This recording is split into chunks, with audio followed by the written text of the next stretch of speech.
बिस्मिल्लाहिर्रहमानिर्रहीम। आज हम पढ़ेंगे बायोलॉजी के इंट्रोडक्शन के बारे में और इसकी ब्रांचेस के बारे में। सबसे पहले जी हम साइंस को देखते हैं कि साइंस क्या है। साइंस ऐसे नॉलेज को, ऐसी स्टडी को बोलते हैं जिसमें ऑब्जर्वेशंस की जाएं यानी मुशाहदात किए जाएं और एक्सपेरिमेंट्स किए जाएं यानी कि तजर्बात किए जाएं, और इसके बाद हम किसी भी नेचर को समझने के लिए कोई लॉजिकल कंसीक्वेंस बनाएं, लॉजिकल कंक्लूजन बनाएं, तो नतीजा खेस कोई बात कहें तो इसको हम बोलेंगे साइंस। यानी साइंस क्या है? जो भी चीज़ आपको तजर्बे और मुशाहदे के बाद हासिल होगी उसको हम साइंस बोलते हैं। अगर कोई चीज़ आपने बगैर तजर्बे के या बगैर ऑब्जर्वेशन के की तो वो साइंस के अंदर स्टडी नहीं आती। जैसे कि शुरू में यूनानियों का दौर था, ग्रीक्स जो एरा था, उस ग्रीक दौर के अंदर जो यूनानी साइंटिस्ट थे वो एक्सपेरिमेंट नहीं थे करते, और उनके एक्सपेरिमेंट ना करने की वजह से वो साइंस के अंदर बहुत पीछे रह गए थे। तो न्यू जो साइंस है उसके अंदर हम एक्सपेरिमेंट्स और ऑब्जर्वेशन को एज अ नेसेसरी पार्ट लेकर चलते हैं। उसके बाद ये इसकी डिवीजन्स हैं। हमने बायोलॉजी को 3 डिवीजन्स के अंदर डिवाइड किया हुआ, 3 हिस्सों के अंदर तकसीम किया हुआ है। सबसे पहली डिवीज़न है ज़ूलॉजी। ज़ू बोलते हैं एनिमल को, एनिमल, और लॉजी बोलते हैं स्टडी को। तो ये बन गया एनिमल की स्टडी। तो बायोलॉजी की वो शाख जिसके अंदर हम एनिमल को स्टडी करें, इस ब्रांच को हम बोलते हैं ज़ूलॉजी। इसी तरह बॉटनी बोलते हैं प्लांट्स को। तो प्लांट्स की स्टडी को, यानी बायोलॉजी की वो शाख जिसके अंदर, बायोलॉजी की वो डिवीज़न जिसके अंदर हम प्लांट्स को स्टडी करें तो उसको हम बोलते हैं बॉटनी। इसी तरह माइक्रोबायोलॉजी, माइक्रो बोलते हैं छोटे को, स्मॉल को, इतनी स्मॉल चीज़ कि जिसको हम देख ना सकें विदाउट माइक्रोस्कोप। तो ऐसे ऑर्गेनिज्म जिनके हम विदाउट माइक्रोस्कोप नहीं दे सकते उसको हम बोलते हैं माइक्रो ऑर्गेनिज्म। और माइक्रो ऑर्गेनिज्म की स्टडी कहलाती है माइक्रोबायोलॉजी, यानी बायोलॉजी की वो डिवीज़न जिसमें हम माइक्रो ऑर्गेनिज्म जैसे कि बैक्टीरिया, जैसे कि वायरस, इस तरह की चीज़ों को स्टडी करते हैं, इसे हम बोलते हैं माइक्रोबायोलॉजी। नेक्स्ट इसकी ब्रांचेस हैं। ये 3 डिवीज़न थी, इसकी ब्रांचेस काफ़ी ज़्यादा हैं। ब्रांचेस में हम सबसे पहले देखते हैं मॉर्फोलॉजी। मॉर्फ बोलते हैं स्ट्रक्चर को, शेप को। तो किसी भी ऑर्गेनिज्म की स्ट्रक्चर की स्टडी, उसकी फॉर्म यानी वो किस तरह की बनी हुई है, तो इन चीज़ों की स्टडी को हम बोलते हैं मॉर्फोलॉजी। एनाटॉमी बोलते हैं इंटरनल स्ट्रक्चर्स को, यानी किसी भी एनिमल की या किसी भी ऑर्गेनिज्म की इंटरनल स्ट्रक्चर्स की स्टडी को हम बोलते हैं एनाटॉमी। जैसे कि आप अपनी बॉडी के अंदर बोन्स को स्टडी करते हो, तो क्योंकि ये बोन आपकी बॉडी के अंदर हैं तो इनकी स्टडी एनाटॉमी कहलाती है। साथ एक और डेफिनेशन है मॉलिक्यूलर बायोलॉजी। मॉलिक्यूलर मतलब मॉलिक्यूल्स और बायोलॉजी मतलब लाइफ, यानी ऐसे मॉलिक्यूल जो बायोलॉजी के लिए ज़रूरी हो उसे हम बोलते हैं बायोलॉजिकल मॉलिक्यूल। जैसे कि वाटर, विदाउट वाटर तो लाइफ पॉसिबल ही नहीं है, विदाउट प्रोटीन भी लाइफ पॉसिबल नहीं है, कार्बोहाइड्रेट, लिपिड्स, न्यूक्लिक एसिड, तो ये तमाम के तमाम मॉलिक्यूल जो लाइफ के लिए ज़रूरी हैं, ऑर्गेनिज्म के लिए ज़रूरी हैं, ऐसे मॉलिक्यूल को हम बोलते हैं मॉलिक्यूलर बायोलॉजी। हिस्टोलॉजी, हिस्टो बोलते हैं टिश्यूज़ को, और टिश्यूज़ का माइक्रोस्कोप के ज़रिए स्टडी, क्योंकि टिश्यू को हम माइक्रोस्कोप के ज़रिए स्टडी करती हैं, और इस अमल को, इस स्टडी को हम बोलते हैं हिस्टोलॉजी। यानी टिश्यू का माइक्रोस्कोप की मदद से स्टडी करना हिस्टोलॉजी कहलाता है। सेल बायोलॉजी, सेल आपको पता है कि ये एक लिविंग थिंग है, बिल्डिंग ब्लॉक है ऑर्गेनिज्म के, एक सबसे छोटी चीज़ है लिविंग थिंग के अंदर जिसके अंदर लाइफ पॉसिबल होती है। तो हम इसमें इसकी स्ट्रक्चर्स, सेल की स्ट्रक्चर, सेल के फंक्शंस, सेल के अंदर ऑर्गेनेली यानी सेल के अंदर क्या क्या है, जैसे कि ये सेल है, ये मैंने कहा कि ये सेल की मेम्ब्रेन है, तो ये क्योंकि सेल की मेम्ब्रेन है तो इसको हम बोलेंगे ऑर्गेनेली। ये दरमियान में न्यूक्लियस है, ये भी इसका ऑर्गेनेली है। यहाँ पे इसके साइटोप्लाज्म है, ये भी ऑर्गेनेली है। साइटोप्लाज्म के अंदर माइटोकॉन्ड्रिया है, तो ये भी इसका ऑर्गेनेली है। तो सेल के अंदर जितनी भी छोटी छोटी चीज़ें हैं यानी सेल के जो हिस्से हैं उसको हम बोलते हैं ऑर्गेनेली। इन ऑर्गेनेली की स्टडी, इनके फंक्शंस, इनके स्ट्रक्चर्स, इन चीज़ों को देखें तो ये बायोलॉजी के अंदर, सेल बायोलॉजी के अंदर आती हैं।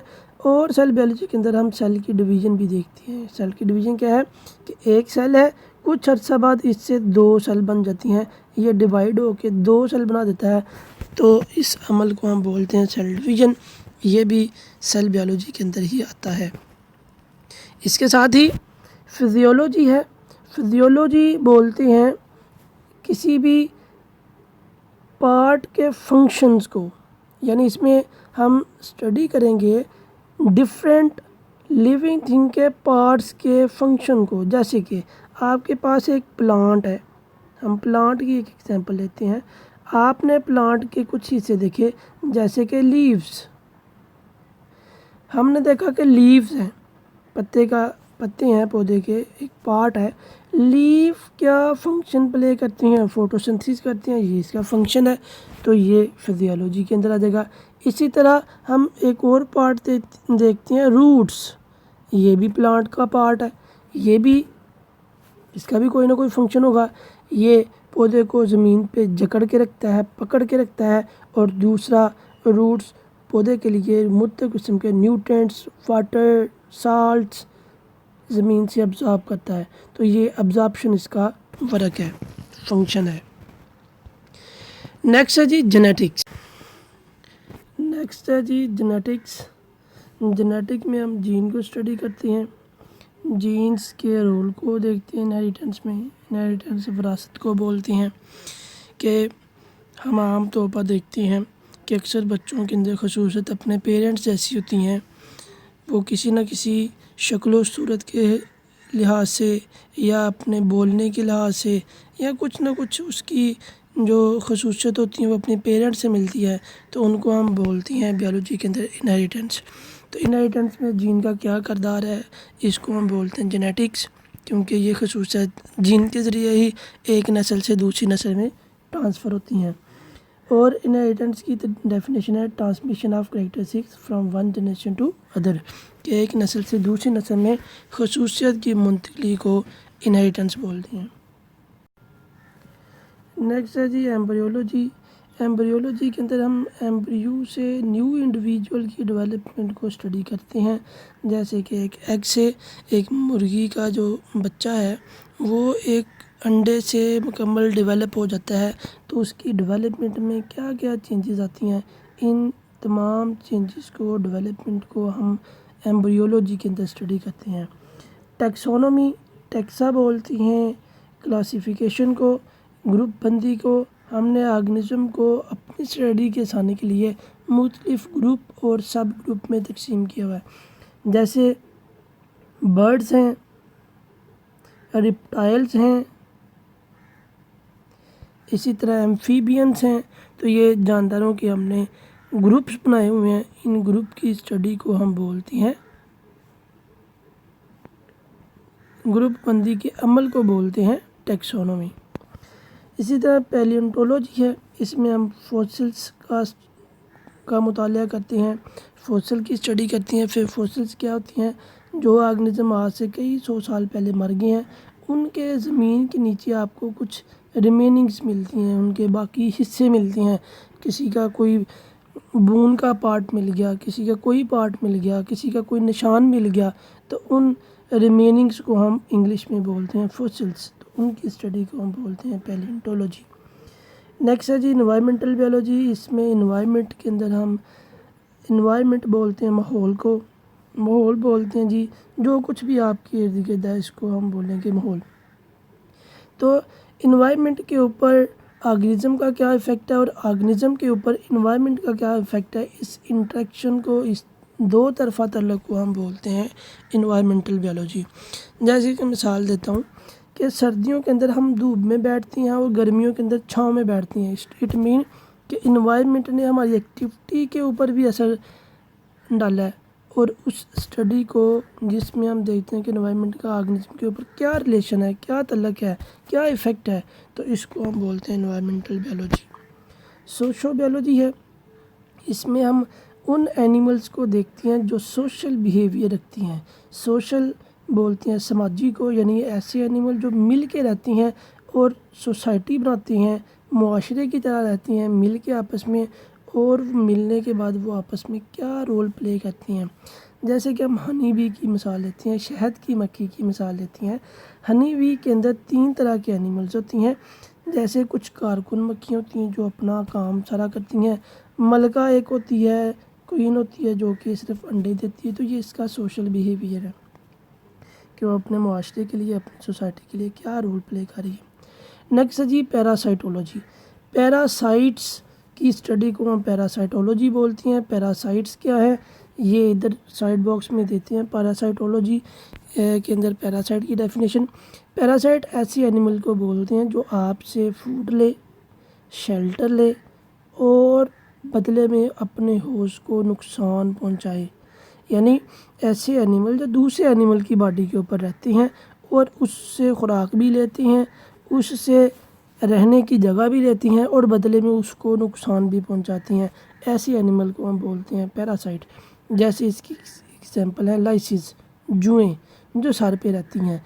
तो जो सर पे रह रही हैं वो रहना, वो शेल्टर ले रही हैं, फिर आपका ब्लड सक करती हैं तो ये आपसे फीड ले रही हैं, बदले में आपको कमज़ोर कर देती हैं। तो इसका मतलब है कि आपको हार्म भी कर रही हैं। इसी तरह हम मॉस्किटो की एग्जांपल लेते हैं। मॉस्किटो आपके रूम में रहता है तो आपसे जगह ले रहा है, आपका ब्लड सक करता है तो आपसे फीड भी लेता है, बदले में आपको अगेन कमज़ोर भी करता है और मतलब डिजीज़ भी फैलाता है। तो ये मतलब आपको हार्म भी कर रहा है। तो ये आ जाएगा पैरासाइट्स के अंदर।